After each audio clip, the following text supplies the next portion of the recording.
os irmãos, né, daqui que podem se mobilizar, porque vai precisar de muitos voluntários para as atividades, para as programações, tá certo? Então, é um projeto que não é só de uma denominação, é o projeto da Igreja de Cristo aqui na cidade de Paracuru. Nós estamos envolvidos aí nesta obra para a glória de Deus. Amém? Dito isso, quem achou Apocalipse 4? Diz amém. Depois destas coisas, olhei, e eis não somente uma porta aberta no céu, como também a primeira voz que ouvi, como de trombeta, ao falar comigo, dizendo: sobe para aqui, e te mostrarei o que deve acontecer depois destas coisas. Imediatamente eu me achei em espírito, e eis armado no céu um trono, e no trono alguém assentado.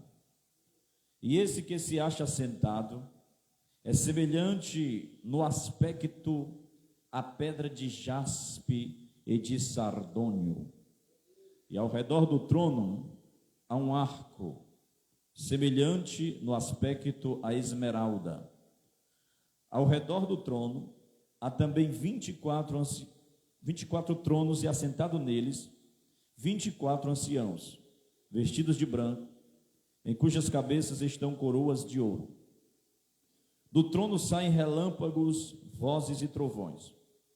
E diante do trono ardem 7 tochas de fogo, que são os 7 Espíritos de Deus. Há diante do trono um, como que mar de vidro, semelhante ao cristal, e também no meio do trono e à volta do trono, 4 seres viventes, cheios de olhos por diante e por detrás. O primeiro ser vivente é semelhante ao leão, o segundo semelhante ao novilho, o terceiro tem o rosto como de homem, e o quarto ser vivente é semelhante à águia quando está voando. E 4 seres viventes, tendo cada um deles respectivamente 6 asas, estão cheios de olhos ao redor e por dentro. Não tem descanso nem de dia nem de noite, proclamando: Santo, Santo, Santo é o Senhor Deus, o Todo-Poderoso, aquele que era, que é e que há de vir. Quando esses seres viventes derem glória, honra e ações de graças ao que se encontra sentado no trono, ao que vive pelos séculos dos séculos, os 24 anciãos prostrar-se-ão diante daquele que se encontra sentado no trono, adoração o que vive pelo século dos séculos, e depositarão as suas coroas diante do trono, proclamando: Tu és digno, Senhor e Deus nosso, de receber glória e honra e poder, porque todas as coisas tu criaste, sim, por causa da tua vontade vieram a existir e foram criadas. Feche os teus olhos. Oh Espírito Santo, nós estamos em tuas mãos, estamos em teus braços. Em teus braços é o meu descanso. Que tu venhas clarear a nossa mente, nos dar o entendimento da tua palavra, para que o Senhor me conceda graça para repassar alguma coisa para o teu povo esta noite, este alimento espiritual. Que nenhum dos teus filhos saia daqui sem estar alimentado com o pão celestial da tua palavra. Nos edifica, nos exorta, nos consola, ilumina a nossa mente, nos dá inspiração, nos dá revelação. Espírito Santo, nos ajuda. Repreende todo impedimento, tudo aquilo que bloqueia o entendimento, seja desfeito no nome de Jesus. Que a tua palavra habite ricamente em nosso coração. Amém, amém e graças a Deus. Pode sentar-se. O livro de Apocalipse, nós sabemos que é o livro da revelação, é o futuro entrando em ação, é Cristo revelando a João as coisas que aconteceram, as coisas que estão acontecendo e as coisas que hão de acontecer. Ele vê a porta do céu ela é aberta. João é convidado a entrar. Ele já tiver a visão de Cristo da glória no meio da sua igreja, quando ele fala sobre as 7 igrejas. Depois que ele teve essa primeira visão do Cristo exaltado, que cuida da igreja, que protege a igreja, ele começa a revelação das coisas que ia acontecer depois destas. Observe que o versículo 1 ele diz: depois destas coisas, depois destes acontecimentos, porque Cristo revelou-se primeiro como aquele que cuida da sua noiva, como aquele que conhece a sua noiva no íntimo, porque a igreja ela tem um dono, e este dono é Jesus. Vou repetir, a igreja ela tem um dono, esse dono é Jesus. Ele é o dono da igreja.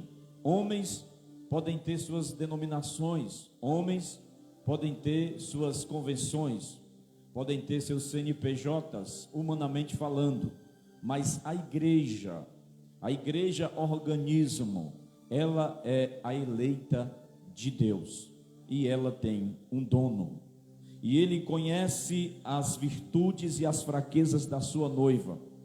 Se tem um verso chamado também de estribilho na literatura, que se repete em todas as 7 cartas que ele escreve às igrejas, como a igreja de Éfeso, Pérgamo, Tiatira, Sardes, Filadélfia, Laodiceia, é este: eu te conheço, eu conheço as tuas obras, eu conheço o teu labor, eu conheço a tua luta, eu conheço que tu estás onde está o trono de Satanás, eu conheço. Então sempre ele está colocando a visão, aquela visão que penetra até a divisão da alma e do espírito, porque Cristo ele nos conhece. Ele conhece as virtudes e as fraquezas, e nenhum defeito está oculto aos seus olhos. Contudo, o Cristo exaltado, ele aponta o caminho de retorno, e ele diz que ele é o remédio para a sua própria igreja. Quando ele tem esta visão do céu, porque o céu, ele não apenas libera os acontecimentos, mas também ele libera o entendimento. A visão completa que segue será das grandes tensões entre a noiva do Cordeiro, que enfrentará até a segunda vinda do noivo. E esta revelação inclui a destruição dos poderes do mal. Mas antes de serem destruídas essas forças, elas se empenharão no esforço tremendo para tentar bloquear o povo de Deus e destruir este povo. Essa é uma grande tensão que nós vivemos numa guerra espiritual, onde é o embate das forças malignas com o embate das forças benignas, das forças espirituais da maldade contra as forças espirituais da bondade. Há uma batalha travada neste momento que você não consegue ver. Anjos e demônios, o bem e o mal lutando em favor da sua vida. Os anjos lutando em favor da sua vida, para lhe guardar. Aleluia. João diz que depois destas coisas ele olha, e ele diz que vê uma porta aberta no céu. João vê esta porta aberta. O conhecimento do futuro não é alcançado mediante artes mágicas ou a leitura dos astros, como o horóscopo tenta fazer. Não podemos conhecer nada do futuro a menos que Deus se revele para nós. O futuro ele está encoberto por um véu até que Deus abra a porta do céu. Lá em Deuteronômio diz que as coisas reveladas são para os homens, mas as coisas encobertas de mistério são para o Senhor. São para os homens e para os nossos filhos. Então, quando Deus nos dá uma revelação, Para que é que eu preciso ter esta revelação? Primeiro, para viver ela. Segundo, para repassar ela. Para repassar para as gerações futuras. E João está tendo a revelação e ele está escrevendo. E ele está lançando para a frente esta revelação, para que nós também possamos ser alcançados. O futuro ele está encoberto por um véu até que Deus abra a porta do céu. O céu ele não libera apenas o acontecimento, mas também o entendimento, pois João ele contempla o trono antes de contemplar os dramas da história. Muitas vezes nos sentimos como se o céu estivesse fechado, e é uma frase bem antiga que as irmãs do círculo de oração, outros que oram, que diz que o céu está de bronze. Parece que ora e não passa do teto a oração. Muitas vezes nós nos sentimos assim, que o céu está se fechado ou fechando-se para nós. Tornamos-nos como aqueles que dizem, como Isaías profetiza lá no capítulo 63, ele faz um clamor, ele faz uma oração e ele diz: ó, se rasgasse os céus e descesse.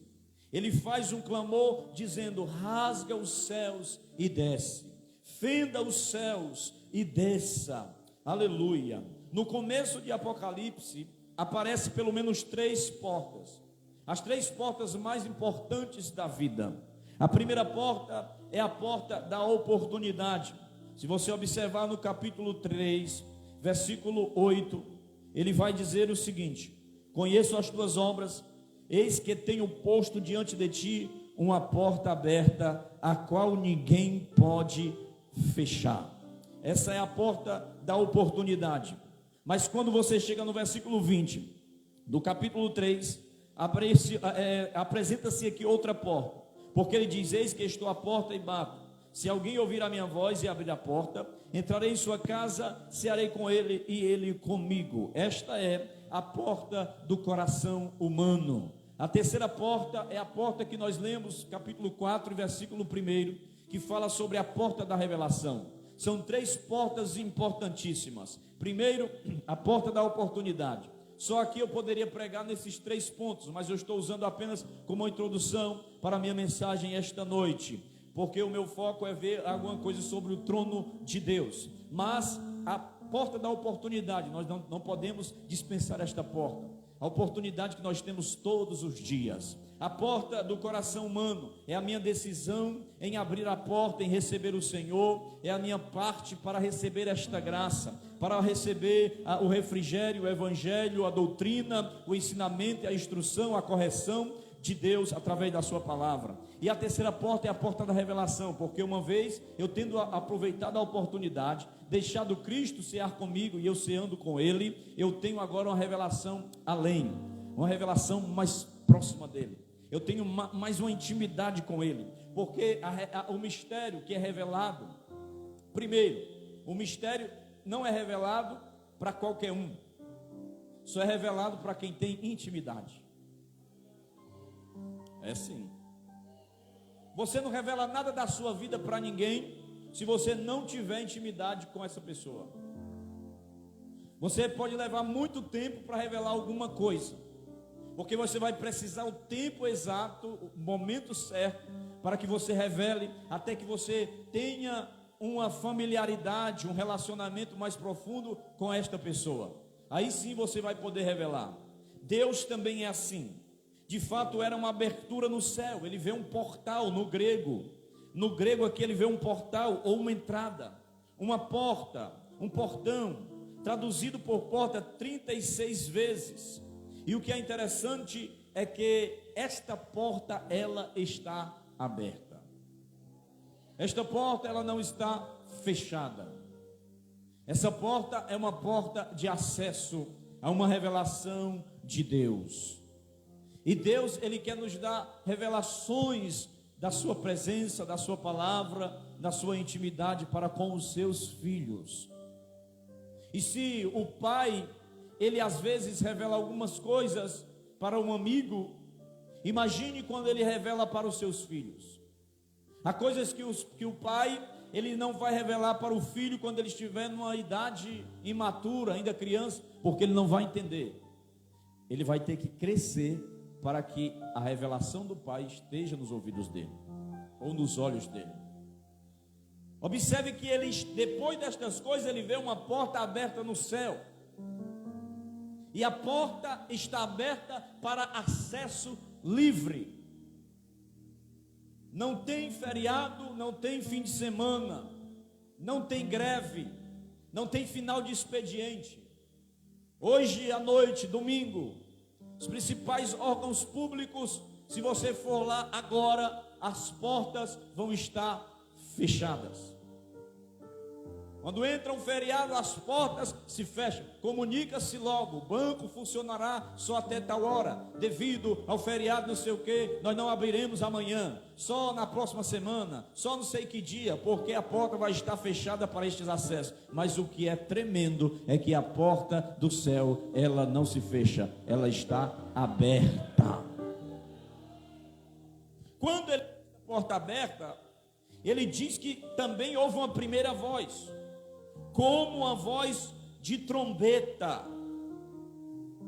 Ele escuta a voz de trombeta. Jesus ele se revela a ele com a forma parecida do capítulo 1 e versículo de número 10. Capítulo 1, versículo 10 de Apocalipse, a Bíblia diz: achei-me em espírito no dia do Senhor, e ouvi por detrás de mim grande voz como de trombeta, dizendo: o que vês escreve em livro, e manda às 7 igrejas: Éfeso, Esmirna, Pérgamo, Tiatira, Sardes, Filadélfia e Laodiceia.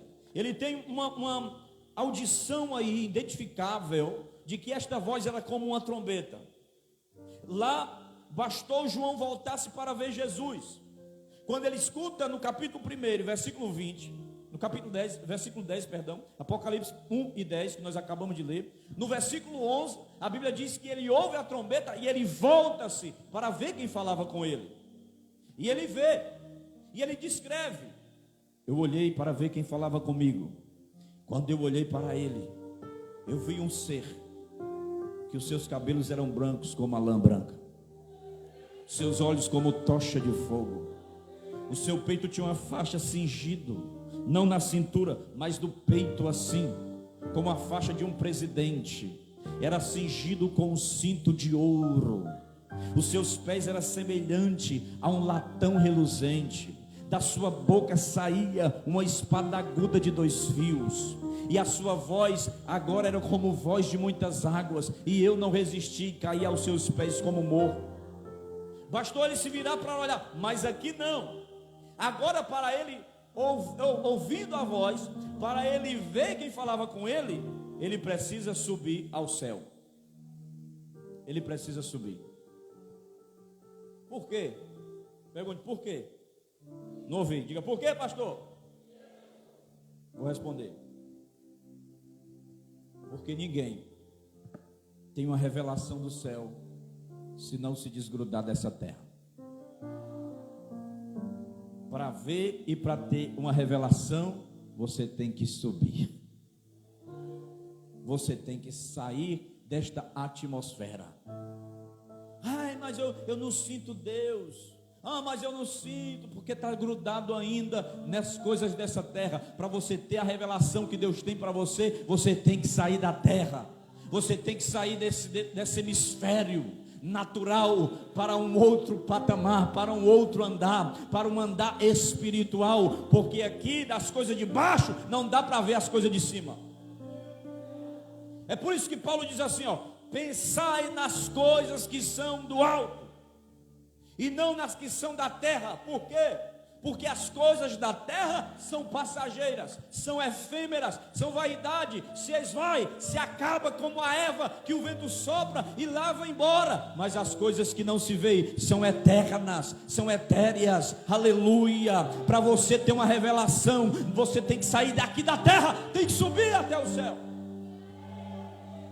Ele está chamando João, vem. Você não vai ver a revelação que eu tenho para você se você continuar aí. Você não vai ter uma revelação de Deus se você continuar apegado às coisas dessa terra. Você não vai subir um degrau de nível, espiritualmente falando, de intimidade, se você continuar na mesmice, na mesma vida, no mesmo pecado e do mesmo jeito. Você tem que se desgrudar, soltar, renunciar. Aí sim, se prepara, que a porta do céu vai estar aberta e você vai ter revelação dele. Aleluia. Ele não muda apenas de posição, mas ele muda de lugar. Deus não vai mostrar nada a você se você continuar da mesma posição. Deus não vai mostrar nada a você se você continuar no mesmo lugar. Ele muda de posição, ele muda de lugar, porque agora ele não se trata mais dos vislumbres do presente, mas do futuro. E o futuro vem sobre nós a partir de um local, do trono de Deus. E João, ele recebe uma ordem: sobe. E a ordem de Deus esta noite para nós é: sai daí, sobe.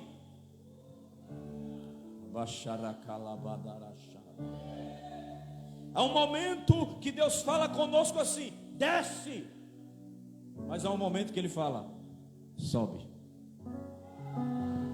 Quando é que ele diz desce? Quando eu quero ser muito exaltado, ele diz: ei, Adinael, está na hora de descer, viu? Aí Tiago grita nos meus ouvidos, no ouvido esquerdo e no ouvido direito, grita Pedro, porque todos concordam numa palavra que diz: humilhai-vos, pois, debaixo da mão de Deus, porque no seu tempo certo ele vos exaltará. Ninguém sobe sem antes descer. Primeiro desce. Desceu, agora ele diz: sobe. Aleluia. Eu creio que essa noite Deus está nos levando para um novo ciclo. Deus está nos levando para uma nova fase. Eu sinto isto, irmão, no meu espírito, que Deus está dando uma nova fase a essa igreja.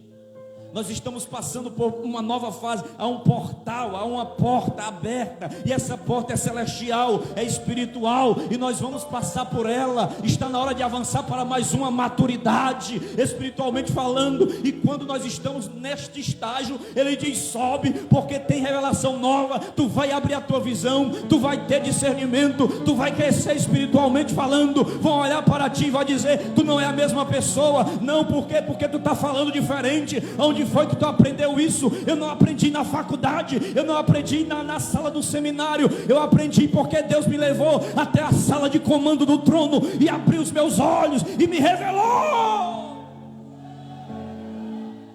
Oh, aleluia. Quando Deus esconde, não tem quem revele. Mas quando Deus revela, irmão Bruno, não tem quem esconda. Ele está dizendo: sobe. E é interessante que isso aqui tem tudo a ver com a figura simbólica da igreja de Deus. Porque primeiro, ele vê a porta aberta. Segundo, ele vê uma voz como de trombeta. Terceiro, ele diz: sobe. Por quê? A porta da graça está aberta hoje para nós. Daqui a pouco a trombeta vai tocar. E só vai subir quem escutar a voz de trombeta. Sobe para cá, João. Eu te mostrarei o que deve acontecer depois destas coisas.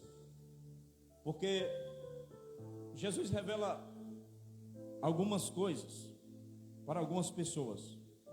Não estou falando de visagem. Estou falando de revelação genuína. Pedro foi um discípulo assim, muito destacável dentro da Escritura. Mas ele não teve essa revelação. Teve algumas. Natanael também não teve. Tomé, muito pior. Mas ele preserva João vivo, para que ele tenha essa revelação e passe por essa experiência. Porque Jesus ele alimenta 5.000 pessoas. Está rodeado um dia na pregação com a congregação de 5.000 pessoas, ouvindo a palavra dele. Mas dessas 5.000 pessoas, a Bíblia diz que ele envia 70 para a evangelização, reduz para 70. 70 deu para ir de 2 em 2 pregando. E deste ministério de obreiros, depois ele escolhe 12. E desses 12, nós vemos que 3 tinham mais intimidade com ele. E desses 3, nós vimos que só sobra um, que é chamado daquele que é amado, o discípulo amado. Não se iluda com tanta gente que lhe segue. Olha o meu Instagram aqui, não sei o quê. Porque às vezes é preciso ter 5.000 amigos para você descobrir que só sobra um. Ele escolheu 12, ainda teve um que traiu ele. Então tem coisas que Deus vai revelar só para os íntimos. Vai revelar só para aqueles que estão mais perto dele, que tem mais sede, que tem sinceridade no coração. Jesus chega na beira do poço de Jacó, capítulo 4 de João. A Bíblia diz que ele olha para a mulher samaritana e tem todo aquele diálogo, toda aquela conversa. Aí a Bíblia fala que ele diz assim: ó,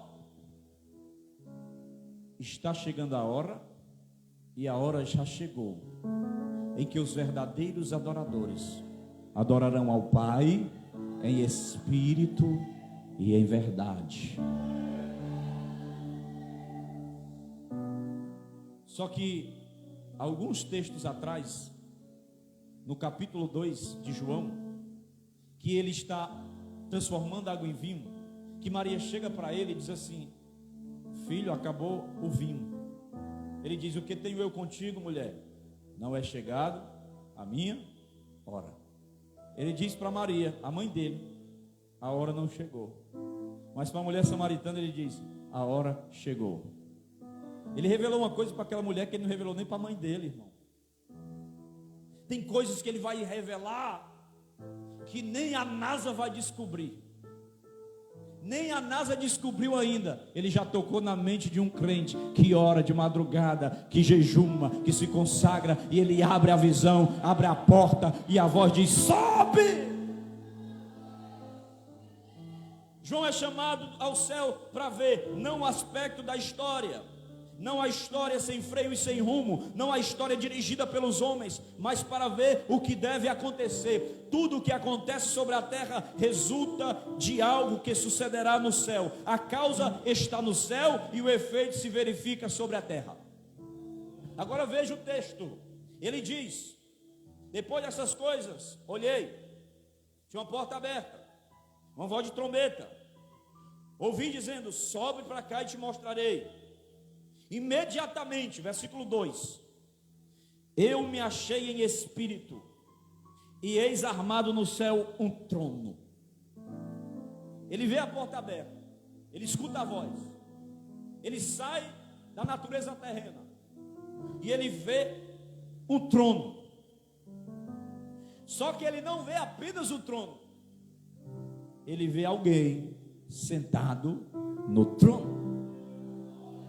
Porque o trono não está vazio, o trono está ocupadíssimo. E este trono aqui, ele está sentado no trono. E quando ele fala a respeito de trono, essa expressão aqui está significando o reino de Cristo, ou o governo de Cristo. Você vai observar que em todo o capítulo 4, essa expressão trono vai ocorrer 13 vezes, sendo que 11 vezes se refere ao trono de Deus.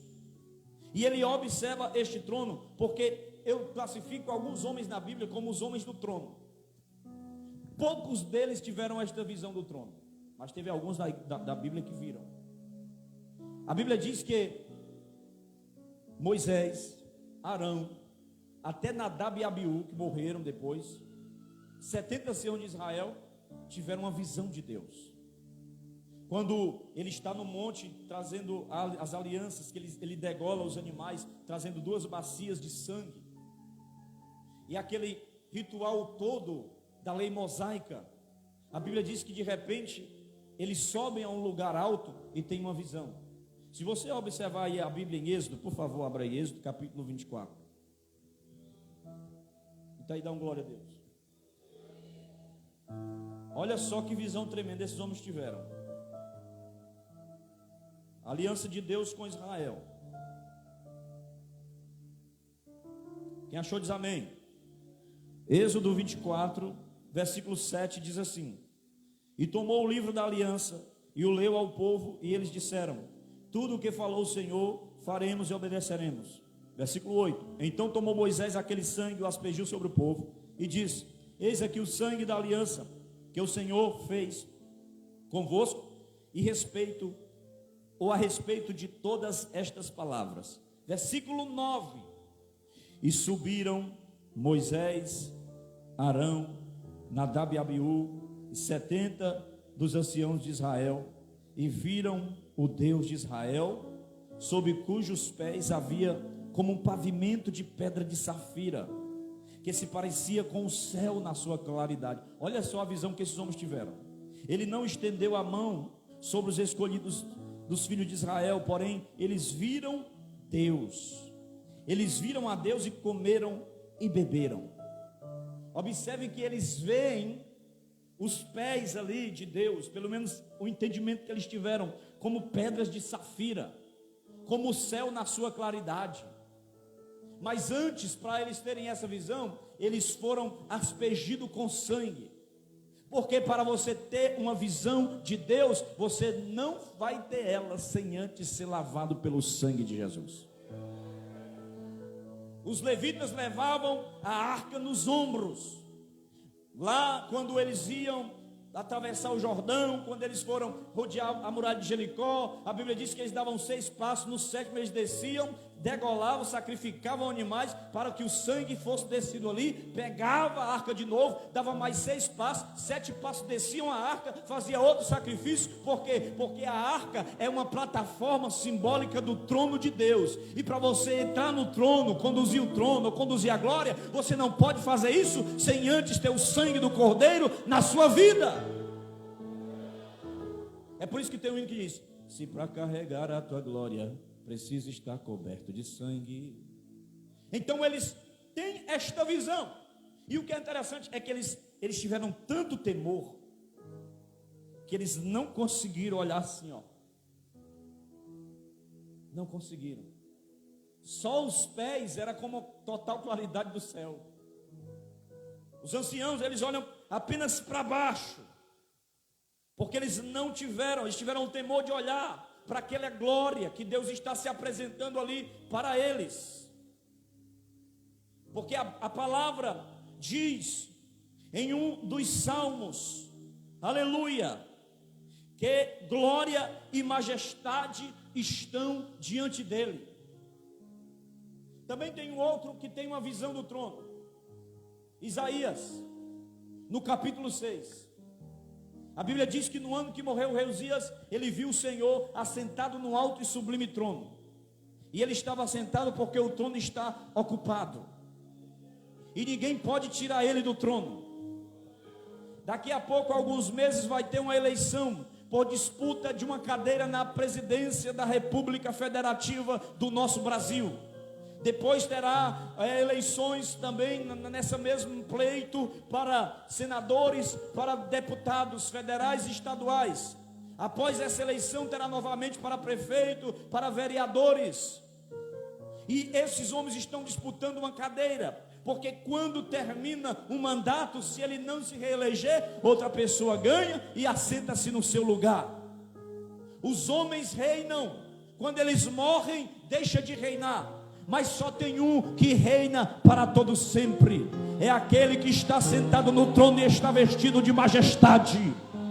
É por isso que, como crente, como filho de Deus, aleluia, eu sinto a presença dele. Eu não posso estar temeroso com o que pode acontecer nessa terra, aleluia, nem no governo dos homens, porque eu sei que tem um que está no trono e ninguém arranca ele de lá. Teve um que disse: eu colocarei o meu trono acima do Altíssimo. Vai lá, Miguel, derruba ele, porque ninguém ocupa mais o trono. O trono está ocupado, está ocupado, está ocupado, está ocupado. Levante a mão, adore aquele que está sentado.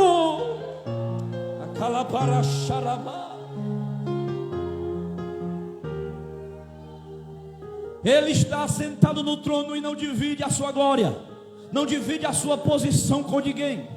Ele está sentado no teu coração. No teu coração já tem morador. Não há vaga para Satanás, não há vaga para o mundo, não há vaga para o pecado, não tem canto para eles, porque Deus já sentou, está entronizado e acabou.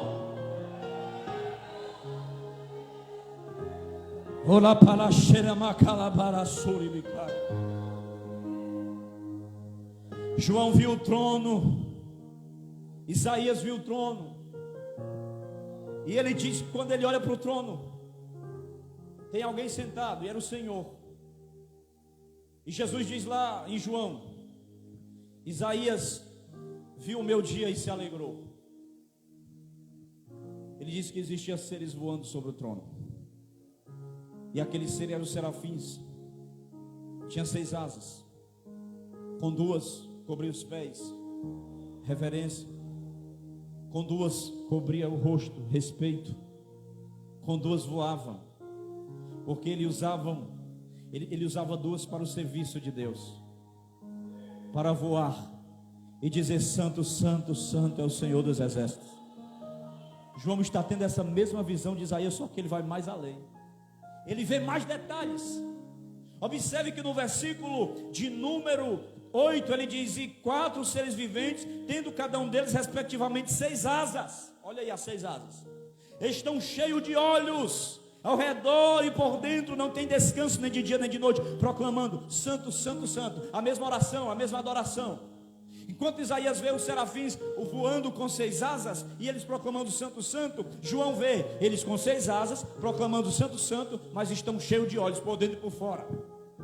O que é isso? Significa que os olhos do Senhor estão sobre toda a terra. Teve outro que viu o trono de Deus, Daniel. Ele viu um ancião de dias, porque no Antigo Testamento Deus não é chamado de pai, e Jesus não é chamado de filho, porque ele não tinha se manifestado ainda. E o Espírito Santo tem várias nomenclaturas lá, e ele é identificado como um ancião de dias, lembrando assim a sua eternidade. E o que é interessante é que Daniel, ele olha o trono, e debaixo do trono ele vê que tem umas rodas. Tem roda debaixo do trono de Deus, igual aqui nesse púlpito tem umas rodinhas. Só que as rodas debaixo do trono é de fogo. Debaixo do trono de Deus tem rodas.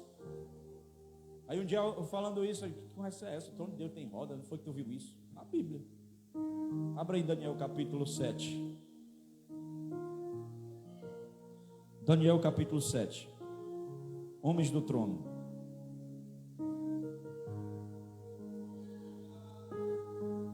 Versículo 9. Quem achou diz amém. Continuei olhando, até que foram postos uns tronos, e o ancião de dias se assentou. Sua veste era branca como a neve, e os cabelos da cabeça como a pura lã. O seu trono eram chamas de fogo, e suas rodas eram de fogo ardente. Um rio de fogo manava e saía de diante dele. Milhares de milhares o serviam, e miríades de miríades estavam diante dele. Assentou-se o tribunal e se abriram os livros. Observe que debaixo do trono tem rodas. Mas o que significa essas rodas? Significa movimento. significa que o trono de Deus não é parado, não é estático. Ele vai para lá, vai para cá, está aqui, está aí, aleluia. Ele está em movimento, porque quem está debaixo do trono é o Espírito Santo, e o Espírito Santo é o espírito de movimento e não parado. Então ele vê que essas rodas eram de fogo, e ele vê ainda mais. Ele diz que debaixo do trono tinha fogo. Ezequiel diz, no capítulo 10, Deus fala para ele: vai por debaixo do trono, vai, passa por entre as rodas, enche as tuas mãos de brasas e espalha sobre a cidade. Para você ter fogo, você tem que ter acesso ao trono de Deus, para espalhar onde você estiver. Aí tem um profeta que vem, que é o outro homem do trono também, que é Ezequiel. Daqui a pouco a gente vai lá. Que ele vê que debaixo do trono tem água. Só que Daniel agora vê que debaixo do trono tem um rio de fogo. Um vê água e outro vê fogo. Não, tem um rio assim de águas. Aí a Bíblia diz lá em Salmo 46: há um rio cujas correntes alegram a cidade de Deus, o santuário das moradas do Altíssimo. Deus está no meio dela, entronizado, não será abalada, porque Ele o ajudará ao romper da manhã. Então por que um vê água, outro vê fogo? Vê um rio de fogo. É porque o que viu água, a água passa e pega no fogo, e quando a água acerta no fogo, se transforma em um rio de fogo. E a Bíblia diz que lá no céu vai ter algo que vai sarar as nações. As folhas da árvore da vida, por exemplo. E os médicos recomendam, terapeuticamente falando, a pessoas que às vezes estão passando por algumas depressões e tal, recomenda dar um passeio em Caldas Novas. Sou doido para conhecer esse lugar. Um dia eu chego lá. Porque Caldas Novas tem umas águas chamadas de águas termais. São águas quentes, que a pessoa relaxa, toma um banho lá e vai curando algumas feridas da alma. É terapêutico. Só que isso não é uma coisa da terra, irmão. Apenas é só uma figura do que tem lá no céu, debaixo do trono de Deus. Do trono de Deus tem a saúde para a sua vida. Do trono de Deus tem a saúde para a sua alma. Do trono de Deus tem, aleluia, é terapêutico. Fica bem juntinho do trono de Deus, que você vai ser feliz plenamente. Aí olha o que é que Ezequiel fala agora. Ezequiel, vamos lá. Ezequiel capítulo 1. Aleluia. Quem está aí, dá um glória.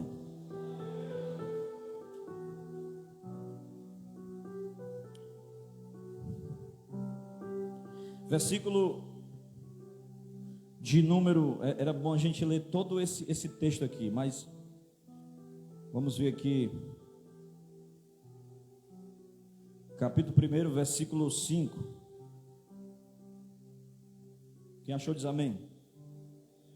Do meio dessa nuvem saía a semelhança de 4 seres viventes, cuja aparência era esta: tinha a semelhança de homem, tinham 4 rostos, como também 4 asas. Isso aí te lembra alguma coisa?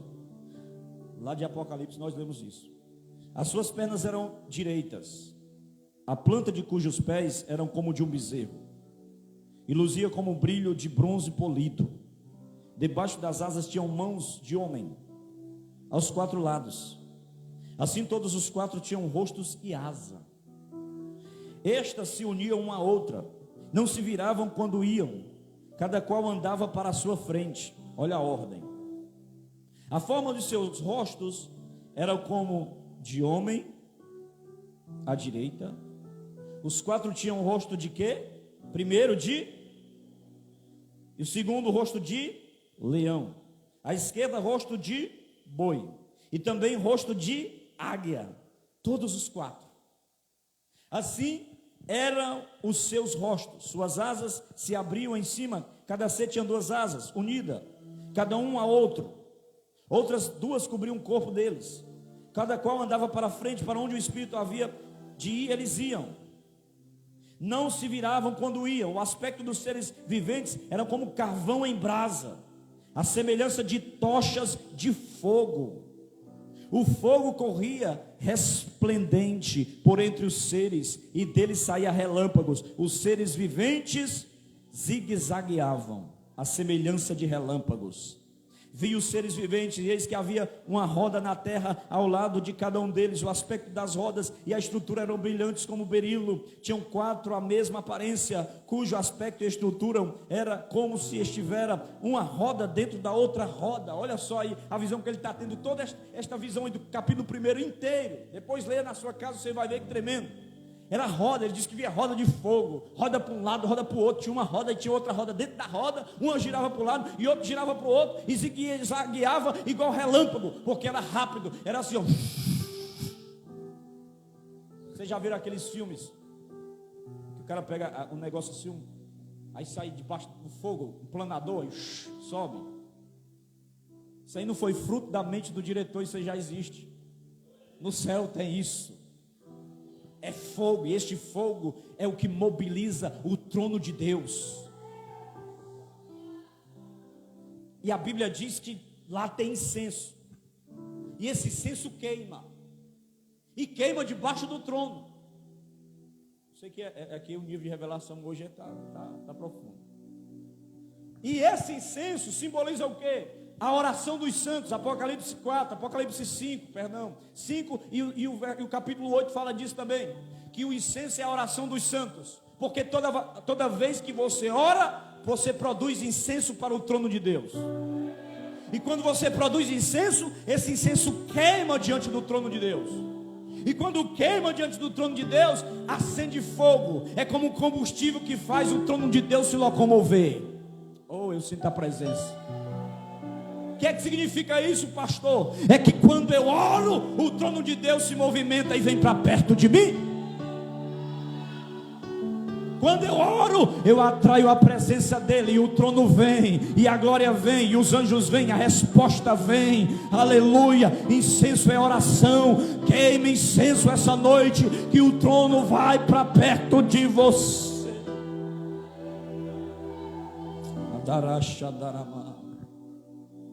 Segundo, Deus está sentado no trono. O trono é um lugar de honra, de autoridade, julgamento. Todos os tronos da terra estão sob jurisdição do trono do céu. Das 67 passagens do Novo Testamento em que aparece a palavra trono, 47 no livro de Apocalipse e 12 vezes só neste capítulo 4. Todos os detalhes estão orientados com vistas ao trono. Sobre o trono, o texto fala: sobre o trono, em redor do trono, a partir do trono, diante do trono, no meio do trono. O trono, ele é símbolo da soberania de Deus. O trono, ele é o verdadeiro centro do universo.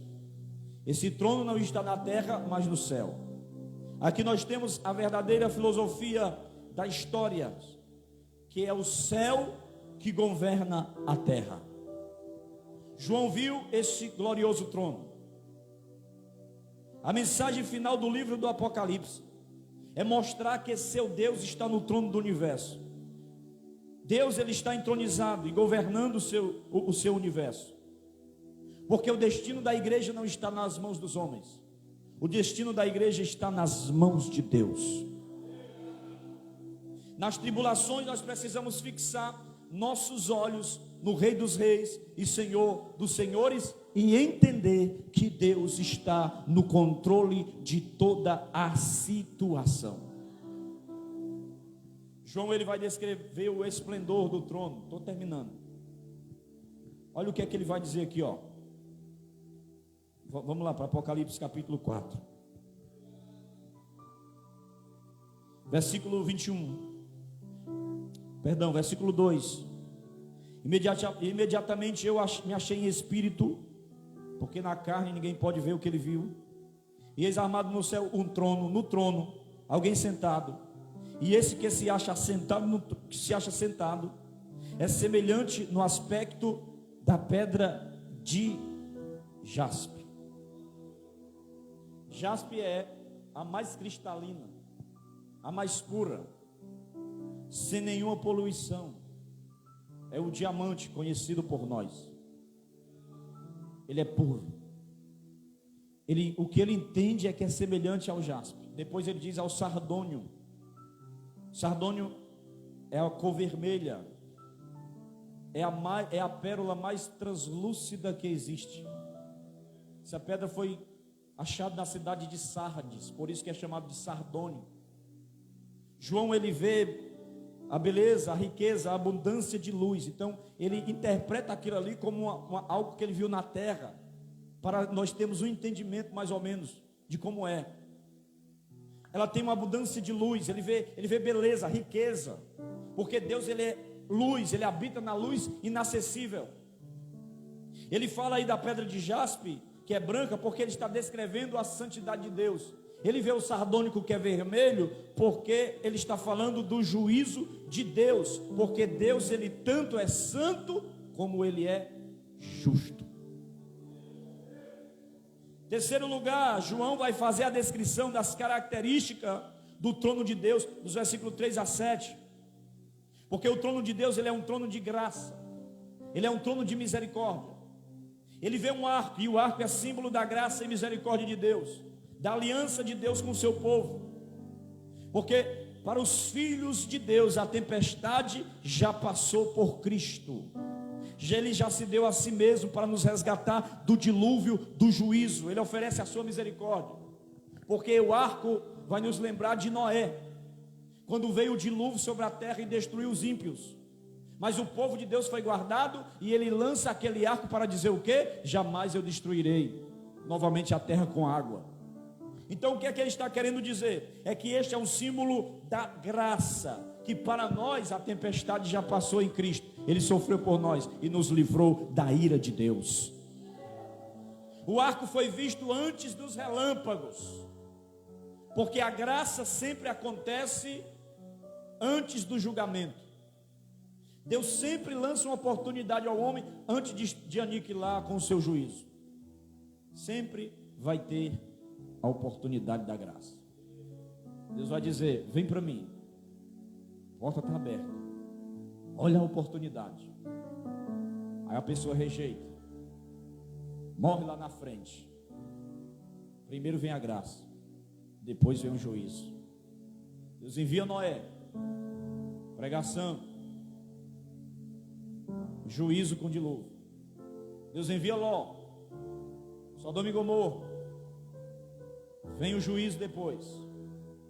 Todas as vezes que Deus lança um juízo antes, ele manda a oportunidade da graça. Quem não foi purificado com sangue terá que suportar o fogo do juízo divino.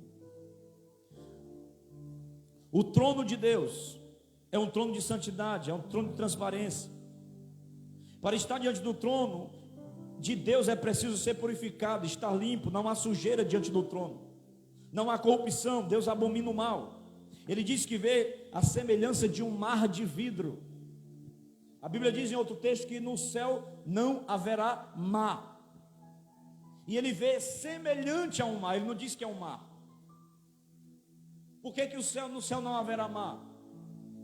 Porque o mar é uma das fontes ainda de mistérios. Tem lugar nas profundezas do mar que ninguém ainda foi. Tem vidas nas profundezas do mar que nenhum homem desbravou ainda. Nem com aquelas coisas de oxigênio vai lá, porque a pressão é muito grande. Existem muitos mistérios embaixo do mar. No céu não haverá mar, porque não haverá mais mistérios. Tudo está nu e patente aos nossos olhos. O trono é semelhante a um mar de vidro. Por quê?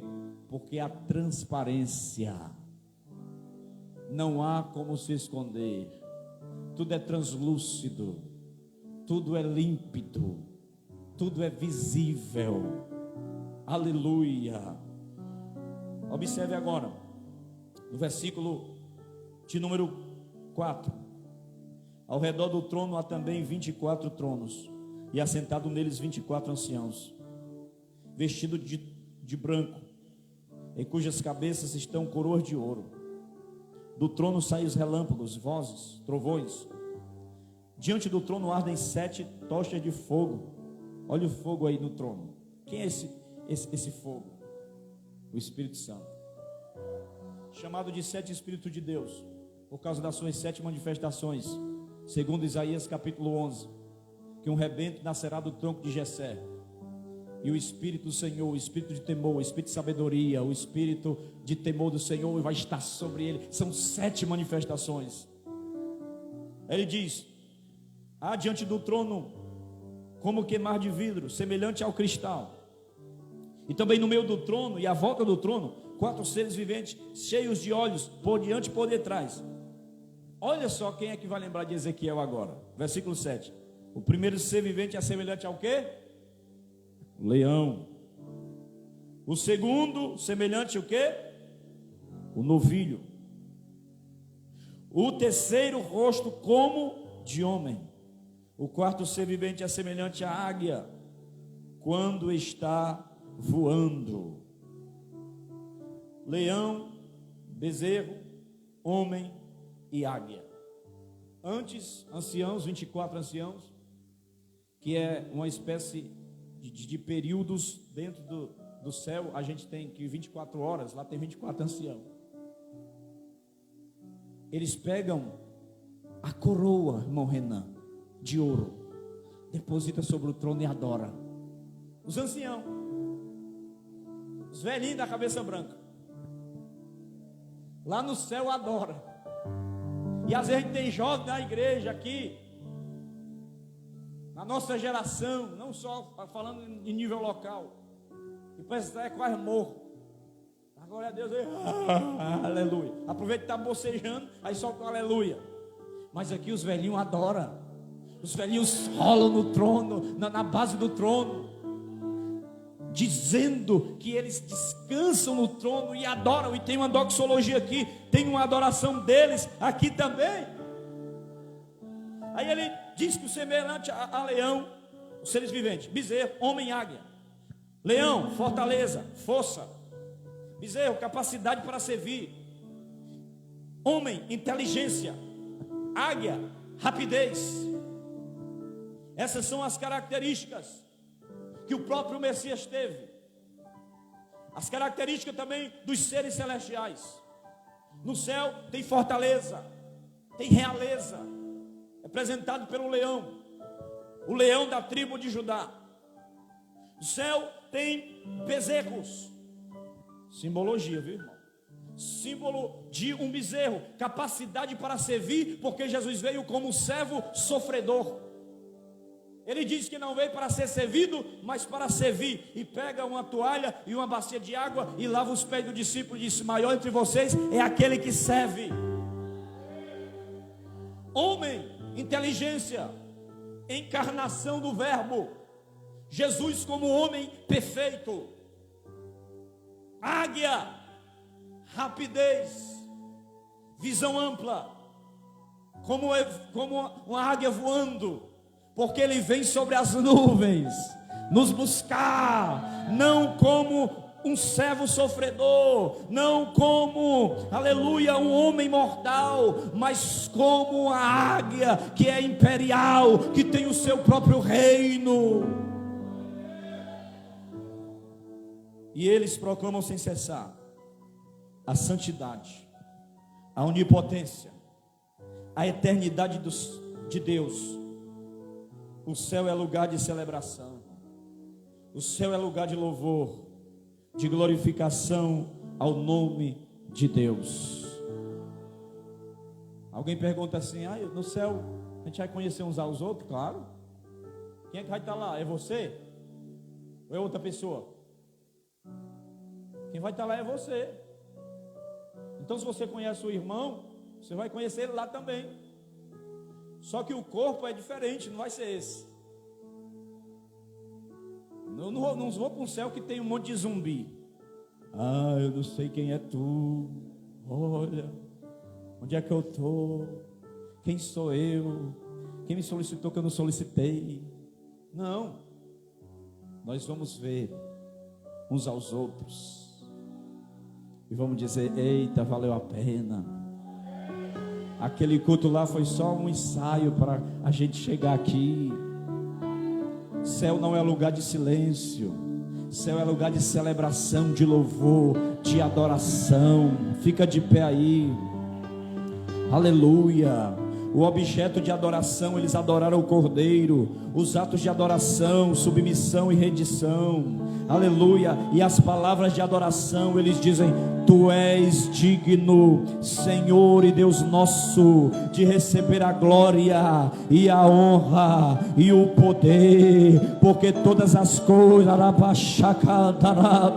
Tu criastes, sim, por causa da tua vontade, vieram a existir e foram criadas. Lá é lugar de adoração. Aproveita para ensaiar aqui.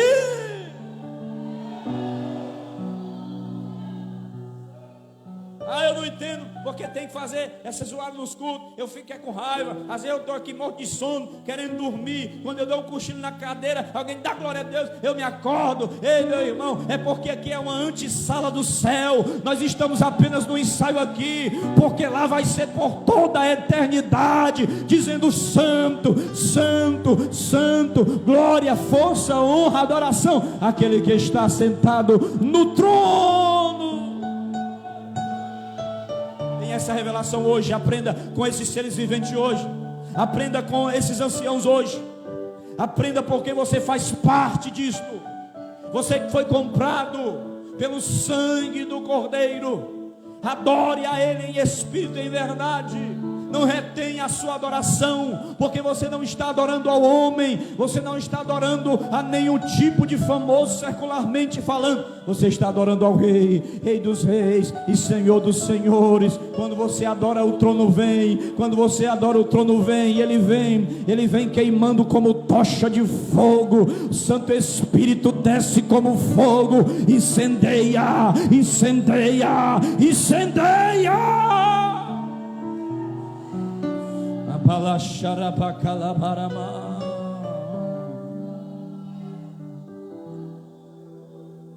Ao que estar assentado,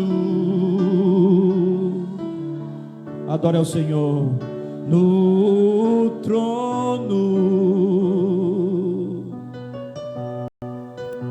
seja o Cordeiro, seja o louvor, seja o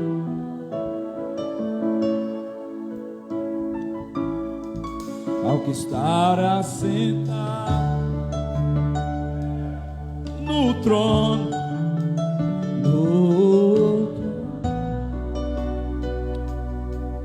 e ao Cordeiro, e ao Cordeiro, seja o louvor, seja a honra, seja a glória, seja o domínio, pelo século dos séculos. Poderoso Deus, vai!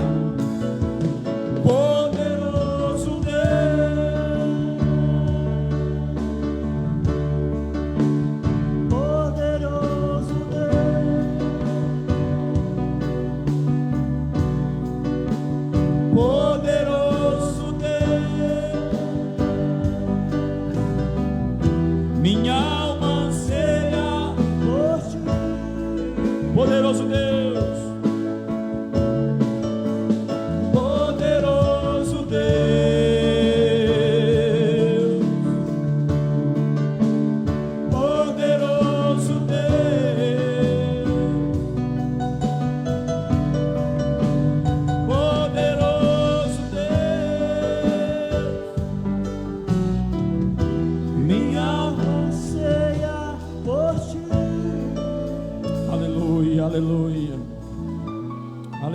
Aleluia, obrigado, Senhor. Obrigado por esse momento na tua presença. Obrigado por abrir a nossa visão e enxergar o céu. Enxergar o céu pela fé. Fica com o teu povo, ser com o teu povo, com a tua igreja. Dá graça ao teu povo.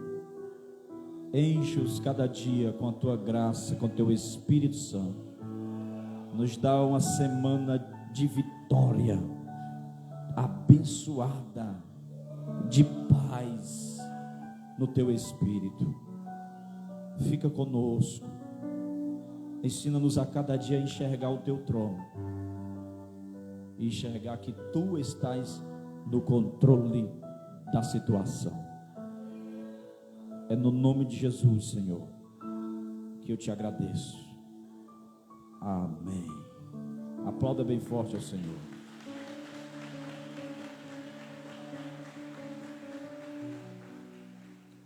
Glória a Deus. Amém, irmão? Receberam aí? Entenderam a palavra? Amém? Quero encerrar agora, mas só avisando aos irmãos, programação, amanhã tem oração da madrugada, segunda-feira tem reunião dos jovens às 7h30,